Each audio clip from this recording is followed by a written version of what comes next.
আজ শনিবার 14ই কার্তিক 2025 সালের 1 নভেম্বর। তুলা রাশি, তুলা লগ্ন, লিব্রা সাইনের জাতক জাতিকাদের আজকের দিনটি কিন্তু এক প্রকার বেশ কাটতে চলেছে।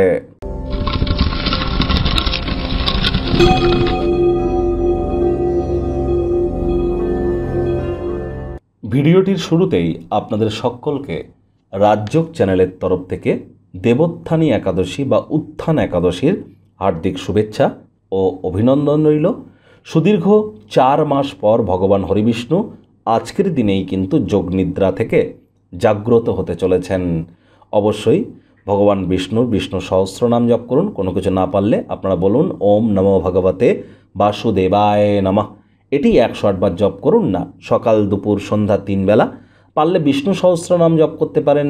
একাদশীর এই মহান ব্রত আপনারা পালন করতে পারেন। আর যদি কোনো কিছুই না পারেন, সাত্ত্বিক জীবনযাপন গ্রহণ করুন। বন্ধুরা, এই নভেম্বর মাস কিন্তু অত্যন্ত গুরুত্বপূর্ণ একটি মাস। প্রথমত, মেজর 3 প্ল্যানেটস, গুরুত্বপূর্ণ 3টি গ্রহ বৃহস্পতি, শনি এবং মঙ্গল, এই 3টি গ্রহই কিন্তু জলতত্ত্বে অবস্থান করছে, ওয়াটার এলিমেন্টে অবস্থান করছে। আবার এই নভেম্বর মাসে শুক্র স্বগৃহে, মঙ্গল স্বগৃহে, গুরু উচ্চস্থ, গুরু আবার বক্রীয় হবে, আবার শনি কিন্তু বক্রী থেকে মার্গী হবে।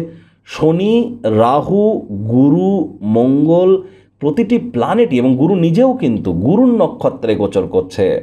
এটি কিন্তু অত্যন্ত গুরুত্বপূর্ণ। আর গুরু অতিচারীও হয়েছে। যারা মান্থলি রাশিফল এখনও দেখেননি, সময় সুযোগ বুঝে একবার দেখে বা শুনে নিতে ভুলবেন না। ভাগ্য মিটার আজ আপনাদের বলছে 8 আউট অফ 10 ভাগ্য আপনাদের অনুকূলেই থাকবে। তবে স্বাস্থ্যগত ব্যাপারে আপনাদেরকে একটু সাবধানতা অবলম্বন করেই চলতে হবে। কিছু অনিবার্য পরিস্থিতি আপনাকে অস্বস্তি দিতে পারে। তবে হ্যাঁ, যোগব্যায়াম, ধ্যান, প্রাণায়ামের সাহায্য নিন। আজ অর্থগত ব্যাপারে আয় ইনকাম কিন্তু আপনাদের বাড়তে চলেছে। নতুন উদ্যোগ, পরিকল্পনা, নতুন নির্মাণ কার্যের শুরুয়াত আজ করা যেতেই পারে। অর্থকে ইনভেস্ট করবার জন্য দিনটি দুর্দান্ত। তবে এমন কোনো জায়গায় ইনভেস্ট করবেন না যেখানে অতিরিক্ত মুনাফা পাওয়ার চান্স আছে। চেষ্টা করুন এমন কোনো জায়গাতে ইনভেস্ট করব যেখানে লাভ আমার কম হোক, কিন্তু সময় মতো অর্থটি যে আমি ফেরত পাবো এই গ্যারেন্টিটুকু যেন থাকে। আজ যারা চাকরিজীবী আছেন তাদেরও অফিসের পরিবেশ এক প্রকার বেশ। বস কলিগদের সাথে ভাব ভালোবাসা বাড়বে। জীবনে চলতে থাকা অশান্তির মাঝে নিজের জন্য পর্যাপ্ত পরিমাণে সময় আপনারা পেয়ে যাবেন। আজ নিজের পছন্দসই ক্রিয়াকলাপ করে কাটান, এ সময় লাভান্বিত হবেন। রাজনীতিবিদ যারা আছেন জনসংযোগ বৃদ্ধি করতে পারলে পপুলারিটিও আপনাদের বৃদ্ধি পাবে। শিক্ষার্থী বিদ্যার্থীরা যে কোনো প্রকার পরীক্ষা প্রতিযোগিতায় সফলতা অর্জন করবেন। উচ্চশিক্ষার জন্য যারা বিদেশ যাত্রার কথা ভাবছিলেন, ভাগ্যদেবীও আজ আপনাদের পক্ষেই আছেন। সন্তানসন্ততি থেকে থাকলে তারাও তাদের কৃতিত্বের দ্বারা আপনাদেরকে গর্বিত অনুভব করাবে। হাউস ওয়াইফদের জন্য দিনটি এক প্রকার বেশ। প্রেমিক প্রেমিকা, স্বামী স্ত্রী উভয়ের ক্ষেত্রেই বলবো ফুল ফুটুক আর না ফুটুক, আজ কিন্তু আপনাদের প্রেমের বাগানে বসন্ত।